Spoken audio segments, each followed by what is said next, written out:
भारत में कभी भी इमरजेंसी लगाई जा सकती है। भयंकर आर्थिक सुनामी आ रही है। सिस्टम मोदी के फुल कंट्रोल से आउट ऑफ कंट्रोल में चला गया है और इतना आउट ऑफ कंट्रोल हो गया है कि अगले 1 साल में नरेंद्र मोदी प्रधानमंत्री नहीं रहेंगे। इसके अलावा कई और बेहद गंभीर बातें राहुल गांधी ने कहा है। उन्होंने यहां तक कहा कि सिस्टम मोदी के कंट्रोल से इतना बाहर हो गया है कि तमाम संस्थाओं के भीतर बगावत की बू आ रही है। चुनाव आयोग से लेकर जुडिशरी तक के बड़े बड़े लोग, टॉप के लोग राहुल गांधी से मोदी सत्ता की पोल खोल रहे हैं, यानी सीक्रेट लीक कर रहे हैं, बता रहे हैं कि सत्ता कैसे चल रही है। सबसे महत्वपूर्ण बात उन्होंने आर्थिक संकट को लेकर कहा है। हमने पिछले 12 साल में बार बार ये देखा है, तथ्यात्मक है, वीडियो सबूत हैं कि राहुल गांधी जब भी देश को लेकर इस तरह की कोई चिंता प्रकट करते हैं, कोई अनुमान लगाते हैं तो वो 100% सच निकलता है। बात नोटबंदी की हो, जीएसटी की हो, कोविड के मिसमैनेजमेंट की हो, चीन और पाकिस्तान की हो, चाहे अमेरिका को लेकर हो, पड़ोसी देशों को लेकर हो या फिर भारत की अंदरूनी गतिविधियों को लेकर, राहुल गांधी ने एक नहीं बल्कि दर्जन भर से ज्यादा बार ऐसी बातें कही, ऐसा अनुमान लगाया जिन्हें आप भविष्यवाणी का नाम भी दे सकते हैं, जो सब सही निकले। तो अभी राहुल गांधी जिस भयंकर आर्थिक तूफान की बात कर रहे हैं, ये भी हवाई नहीं है और इसके ढेर सारे सबूत जमीन पर आ चुके हैं। खुद भारत के प्रधानमंत्री, भारत की सरकार और पीएम मोदी के बेहद करीबी अधिकारियों ने भी आर्थिक संकट के आहट को स्वीकारा है। यानी राहुल गांधी जिस भयंकर सुनामी की बात कर रहे हैं वो कोई दूर की कौड़ी नहीं है, न तो हमारे दरवाजे के बाहर खड़ी है, बल्कि वो दरवाजे पे लात मार के दरवाजे को तोड़ के भीतर घुस चुकी है। आज इस वीडियो में हम एक बार फिर से यही टटोलने का प्रयास करेंगे कि भारत में आर्थिक संकट किस लेवल पर आ रहा है। और ध्यान रहे, आप किसी भी लेवल के हों, चाहे 5 किलो राशन के भरोसे जिंदा हो, लोअर मिडिल क्लास हो, अपर मिडिल क्लास हो या फिर हायर क्लास हो, संकट सबके सामने आ रहा है। बस किसी का संकट पेट पे लात मारेगा और किसी का संकट पीठ पे लात मारेगा और किसी के चरणों को छू के निकल जाएगा, लेकिन लपेटे में सब आएंगी। 1 नहीं, 2 नहीं, 10 नहीं, बल्कि कम से कम 2 दर्जन खबरों का एनालिसिस एक वीडियो में आपके सामने परोसने जा रहा हूं। कई घंटों की लिखत पढ़त के बाद ये वीडियो तैयार हो रही है, इसीलिए आप सभी से अनुरोध है कि पूरा देखिएगा ताकि भविष्य के लिए आप अपनी तैयारी कर सकें। जो काम वर्तमान सरकार ने नहीं किया, कम से कम आप तो कर लीजिए। उन्होंने देश की जिम्मेदारी नहीं ली, कम से कम आप अपनी तो जिम्मेदारी ले सकते हैं। एक विशेष अपील यह भी है कि वीडियो को अपने सभी परिचितों तक शेयर जरूर किया करिए। आप जितना शेयर करते हैं बात उतनी दूर तक जाती है और जब बात दूर तक जाती है तभी परिस्थितियों में सुधार होता है और लोग अपनी जिम्मेदारी लेते हैं। हो सके तो लोकहित इंडिया चैनल को फेसबुक और यूट्यूब जहां भी देखते हो ज्वाइन कर लीजिए, मेंबरशिप ले लीजिए या फिर हमारे काम को समर्थन के लिए इस QR कोड या फिर मोबाइल नंबर का प्रयोग करते हुए जो भी हो सके आर्थिक सहयोग भेजने का प्रयास जरूर करें, क्योंकि हमारे पीछे कोई धन्ना सेठ या राजनीतिक दल नहीं है, न ही आने दिया जाएगा। क्योंकि जब तक वो लोग हमारे पीछे नहीं है तभी तक हम आपकी बात कर सकते हैं। हालांकि समर्थन में ये लोग भले ना हो, विरोध में तो है ही। कोई नोटिस दे के डराता है, कोई धमकियां दिलवाता है, कोई मुकदमे दायर कर देता है। बहरहाल सबसे पहले आप राहुल गांधी का वो वीडियो सुन लीजिए कि उन्होंने कहा क्या है। इसके बाद उनके कहने का आधार देखेंगे कि राहुल गांधी ने कहा क्यों है। आर्थिक सुनामी आ रही है, भयंकर आर्थिक सुनामी अब आ रही है। उसका कारण है कि हिंदुस्तान का जो प्रोटेक्शन का सिस्टम था, जो इंटरनेशनल इकोनॉमी से एक प्रकार से शॉक अब्जॉर्बर था, उसको बीजेपी ने हटा दिया है। तो एक तरफ से भयंकर आर्थिक सुनामी आ रही है, प्राइसेस बढ़ रही हैं और ये अभी शुरुआत देखी आपने। ऐसी इकोनॉमिक क्राइसिस आएगी हिंदुस्तान में जो आपने अपने लाइफ में नहीं देखी होगी। ये हो रहा है, इसको आप कोई रोक नहीं सकता है। दूसरी तरफ क्या हो रहा है, हिंदुस्तान के अंदर, सिस्टम के अंदर इंस्टीट्यूशनल रिवोल्ट हो रहा है। तो आप सोचती हैं कि इलेक्शन कमीशन फुली कंट्रोल्ड है, वो 3 साल पहले फुली कंट्रोल्ड है। चीफ इलेक्शन कमिश्नर के मैसेजेस मेरे पास आ रहे हैं, head of intelligence system, senior judiciary, सारों के सारे रिवोल्ट कर रहे हैं, इंफॉर्मेशन दे रहे हैं हमें। तो जो कंट्रोल का सिस्टम था एक तरफ से वो कोलैप्स कर रहा है अंदर से, क्योंकि लोगों को दिख रहा है कि जनता का प्रेशर अब ऐसा भयंकर आएगा, अगर हम इस रास्ते पे चलते गए तो हमारे लिए रिस्क हो जाएगा। आप क्या सोचते हो, अगर जनता को मालूम है कि इलेक्शन सिस्टम रिग्ड है और जनता की मतलब इकोनॉमिक प्रेशर, गरीबी, दर्द के कारण जनता में गुस्सा आ गया, आप क्या सोचते हो कि इलेक्शन कमिश्नर को डर नहीं लगेगा कल क्या होने वाला है? तो अब क्या हो रहा है, सिस्टम अंदर से ऐसे हिल रहा है पूरा। और मैं आपको ये बता दूं कि मेरे पास इंफॉर्मेशन आ रही है, सिस्टम मुझे इंफॉर्मेशन दे रहा है, मोदी जी के बारे में, शाह जी के बारे में, उनके बेटों के बारे में, मिनिस्टर्स के बारे में, अजीत डोवल के बारे में पूरा इंफॉर्मेशन है, धड़ाधड़ हमारे सिस्टम से आ रहा है। अब यह हो सकता है कि जनता के प्रेशर को यह सप्रेस करने की कोशिश करें, इमरजेंसी जैसी चीज कर दें, हो सकता है। बट अब हम दूसरी स्टेज में जा रहे हैं। पहले हम फुल कंट्रोल स्टेज में थे, अब ये आउट ऑफ कंट्रोल जा रहा है इनके। मैं मोदी जी के पास जाता हूं, जब मीटिंग में जाता हूं, मैं आपको बताऊं, मेरे पास मोदी जी के पर इतना इंफॉर्मेशन है, मोदी जी जानते हैं, मैं भी जानता हूं। जब मैं उनसे मिलता हूं, भैया आंख में आंख लगाना रहा, हिलना पड़ता है, क्योंकि वो जानते हैं कि जिस सिस्टम को मैंने कंट्रोल किया था वो सिस्टम कोलैप्स कर रहा है और पूरा इंफॉर्मेशन इसको दे रहा है। तो ये डायनामिक चल रही है। और आप देखना, मेरे अंदाजे से, मेरा असेसमेंट है, 1 साल के अंदर मोदी जी प्राइम मिनिस्टर नहीं होंगे। सुन लिया आपने, राहुल गांधी भयंकर आर्थिक सुनामी की बात कर रहे हैं और तो और संस्थाओं के भीतर बगावत की बात भी कर रहे हैं। यानी पिछले 12 साल तक मोदी शाह ने जिस सिस्टम को फुल कंट्रोल में रखा था, अब वो आउट ऑफ कंट्रोल हो रहा है। वैसे आपको बता दें कि ये बात सिर्फ राहुल गांधी की नहीं है, भीतर की बहुत सारी दूर दूर की खबरें आ रही हैं, जा रही हैं, दूर दूर तक जा रही हैं। सत्ता में बैठे बड़े बड़े नेता, उनके बेटे, उनके रिश्तेदार और उनके मंत्री क्या क्या गुल खिला रहे हैं, वो बातें कई माध्यम से लीक हो रही हैं। बशर्ते बहुत सारी चीजें हम बोल नहीं सकते, खुलेआम बता नहीं सकते। इतना इशारा दे देते हैं कि कल जो सोना बेचने की खबर सामने आई थी, हमने थंबनेल पे 1 लाख करोड़ लिखा था, हालांकि घटा के लिखा था, मगर अब सूत्रों ने बताया है कि इसकी कीमत लगभग 2 लाख करोड़ रुपया है। सूत्रों ने दावा यह भी किया है कि लगभग 6% डिस्काउंट पर बेचा गया है और साउथ अफ्रीका में सोना गया है। मोटा कमीशन सत्ता के बेहद करीबी सेठों की जेब में भी गया है। सूत्रों ने इस तरह की बहुत सारी बातें बताई, मगर हम कोई ऐसा दावा अपनी तरफ से नहीं करते, हमारे पास इसका कोई सबूत भी नहीं है। तो कुल मिलाकर राहुल गांधी का दावा है कि आर्थिक सुनामी से निपटने के लिए, यानी उसके खिलाफ जो माहौल बनेगा, लोगों को जो दिक्कतें आएंगी, जो आवाज उठेगी, उसको दबाने के लिए इमरजेंसी भी लगाई जा सकती है। वैसे आपको बता दें कि आर्थिक इमरजेंसी जैसी भी एक चीज होती है, प्रावधान होता है, वो क्या है किसी अन्य वीडियो में देखेंगे।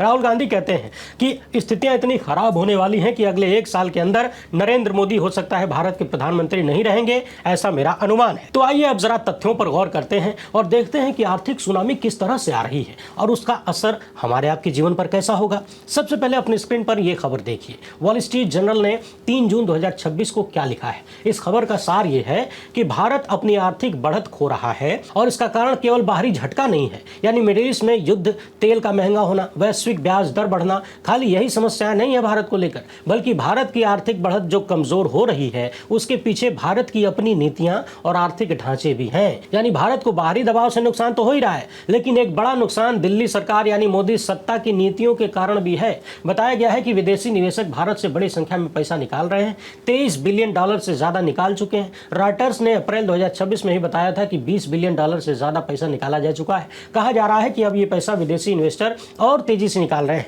कल ही हमने आपको बताया था कि Bharat global market cap ranking में 5वें नंबर से फिसलकर 7वें नंबर पर आ गया है। शेयर बाजार में गिरावट साफ दिख रही है। 2 जून की ये रिपोर्ट बताती है कि 2026 में निफ्टी 50 करीब 10.1% तथा सेंसेक्स करीब 12.5% गिर चुका है। साथ ही साथ भारत को एआई बूम का फायदा बहुत कम मिला है, यानी दुनिया इस वक्त अपना पैसा एआई और सेमीकंडक्टर स्टॉक की तरफ लगा रही है, जिसके कारण साउथ कोरिया और ताइवान में कई बड़ी कंपनियां हैं जो इन्वेस्टर को अट्रैक्ट कर रही हैं, लुभा रही हैं, जबकि भारत में लिस्टेड मार्केट में ऐसे बड़े चिप और एआई ब्रांड बहुत कम है। अब याद करिए पिछले कितने महीने से मैं ये बात कह रहा हूं कि दुनिया अपना अपना एआई बना रही है, एआई में खूब इन्वेस्टमेंट आ रहा है, खूब सारा काम हो रहा है। हम क्या कर रहे हैं? हमारे प्रधानमंत्री बताते हैं कि हमारे यहाँ बच्चा पैदा होते ही बोलता है एआई एआई, यही तो प्रधानमंत्री का ज्ञान है।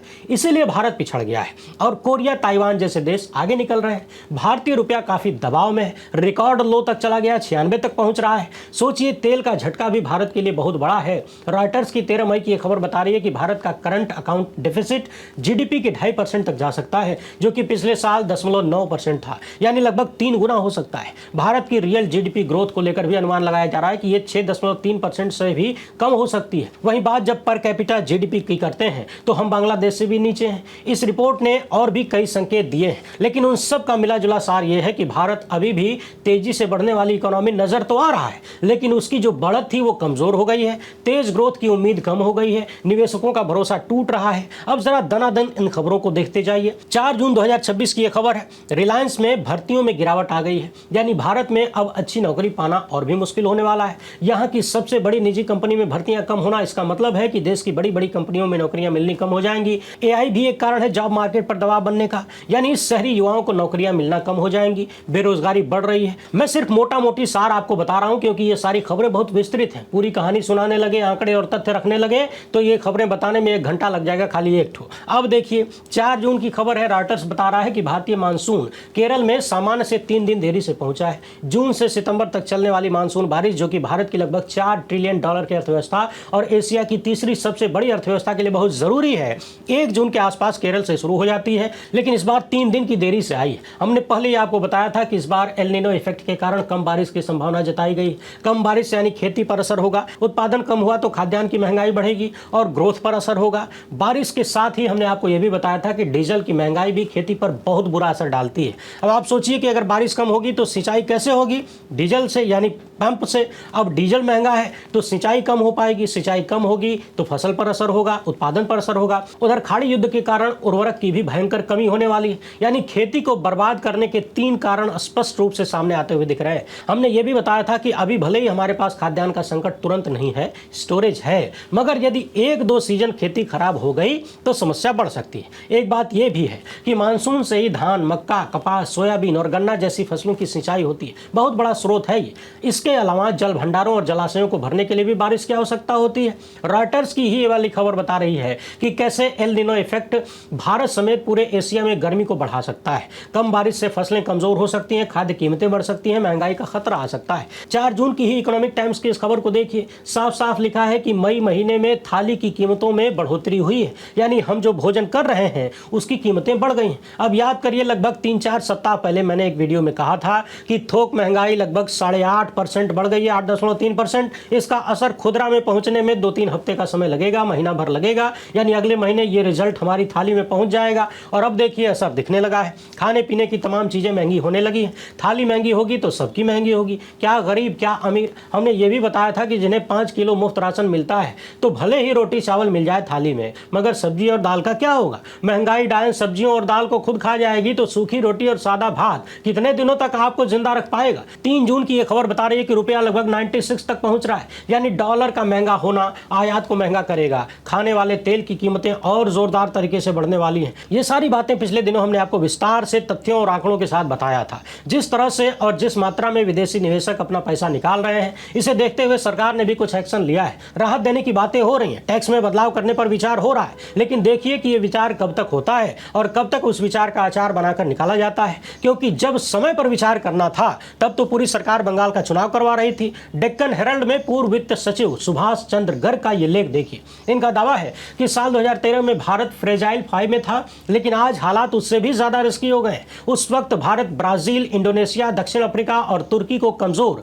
यानी भंगुर अर्थव्यवस्था के रूप में देखा गया था। यानी इन देशों की करेंसी, इनका करंट अकाउंट और विदेशी पूंजी पर निर्भरता बहुत ज्यादा थी और इसे कमजोर माना जाता था। लेकिन गर्ग कहते हैं कि आज भारत अकेला है जो कि बहुत ज्यादा कमजोर यानी भंगुर दिख रहा है। यानी कोई भरोसा नहीं यहाँ की इकोनॉमी का कब भरा जाए। यहाँ ग्रोथ, इन्वेस्टमेंट, नौकरियां, आयात, रुपया, विदेशी प्रेशर सब कुछ दबाव में है। इनका कहना है कि साल 2024-25 तक 5 ट्रिलियन इकोनॉमी का लक्ष्य पूरा हुआ नहीं, भारत 3.91 ट्रिलियन तक ही पहुंच पाया है। इनके लेख का निष्कर्ष है कि सरकार भले ही सबसे तेज विकास करने वाली अर्थव्यवस्था का प्रचार करती हो, लेकिन असली कमजोरी निवेश, नौकरी, आयात पर निर्भरता और गिरते हुए रुपए दिखा जाते हैं। यानी प्रचार कुछ भी हो, मगर देश की अर्थव्यवस्था की हकीकत कुछ और है। रिलायंस इंडस्ट्री वाली ही यह खबर बता रही है कि 2026 में 90,000 की गिरावट आने वाली है नौकरियों में। यानी सोचिए कि जब एक कंपनी में इतनी बड़ी कमी हो सकती है, नौकरी देने में कटौती हो सकती है, तो फिर देश भर में हालात क्या होंगे? नौकरियों पर कितना बड़ा संकट आ रहा है। युवाओं से भरा हुआ देश, बेरोजगार युवाओं की भीड़ बनने वाला है। अब समझने वाली बात यह है कि इन सब का आम जनता पर क्या असर होगा? तो वही होगा जो हम लगातार आपको बता रहे हैं, आगाह कर रहे हैं। हर व्यक्ति का अपना खर्च बढ़ जाएगा, घर का खर्चा बढ़ जाएगा, यानी बचत कमजोर हो जाएगी। लोग कर्जे में आएंगे, कर्जे को पाटने के लिए नया कर्जा लेंगे, लोन लेंगे और कर्जा बढ़ेगा। पहले ही इस देश का हाल यह है कि लोग पहले बड़े बड़े काम के लिए, जैसे घर लेने के लिए, व्यापार करने के लिए, बड़ी गाड़ी लेने के लिए लोन लेते थे। अब mobile, TV, fridge, AC, cooler, इन सब तक के लिए छोटे छोटे लोन ले रहे हैं। यानी अपनी छोटी जरूरतें भी अपनी कमाई से पूरी नहीं हो पा रही हैं। यानी बचत कमजोर है और भारत में आम परिवारों की बचत पिछले कई दशक में सबसे कमजोर हालात में हो गई है। यानी लोगों का खर्चा ज्यादा है, इनकम कम है, इनकम बढ़ नहीं रही, खर्चा बढ़ता जा रहा है। ऊपर से जिस तरीके से बेरोजगारी की लहर आ रही है वो संकट को और बढ़ाने वाली है। ऊर्जा संकट के कारण कंपनियों की लागत बढ़ेगी, चीजें महंगी होंगी तो डिमांड घटेगी। जब डिमांड घटेगी तो कंपनियों की इनकम कम होगी, यानी उसका असर भी बेरोजगारी लाएगा। विदेशी इन्वेस्टर अगर भारत से पैसा निकालते हैं तो स्टॉक मार्केट पर दबाव आता है और इसका असर सिर्फ बड़े निवेशकों पर ही नहीं पड़ता, बल्कि mutual fund, SIP, retirement corpus, insurance linked investment और हाउस होल्ड वेल्थ हेल्थ पर भी पड़ता है। अगर लंबे समय तक बाजार कमजोर रहा तो मिडिल क्लास को लगेगा कि एसआईपी कर रहे हैं लेकिन रिटर्न नहीं बन रहा है। इन सब का असर सरकार के बजट पर होगा। जनहित की जो योजनाएं चलती हैं, वेलफेयर योजनाएं चलती हैं, उनमें कटौती करनी होगी,